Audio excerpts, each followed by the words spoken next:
আমি যাচ্ছি বিধাননগরের লিলিদিদের বাড়িতে। আজকের ওয়েদারটা এতটাই ঝলমলে যে চাঁদপাড়া স্টেশনে ঝলমল হচ্ছিল।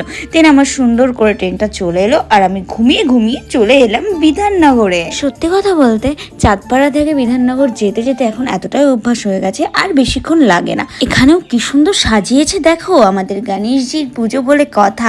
দেন আমি সুন্দর করে লাড্ডু নিয়ে নিলাম, যেহেতু লিলিদির বাড়িতে আজকে পুজো গণেশ ঠাকুরের। এই কেকগুলো দেখে আমার এতটাই খিদে পেয়ে যায় যে আমার খিদে না সামলাতে পেরে নেমেই পর আমি বাগুইহাটিতে এই ধোসার দোকানে চলে যাই। সত্যি গায়ে ধোসাটা যা খেতে না আমার দারুণ লেগেছে, মানে অসাধারণ খেতে ছিল।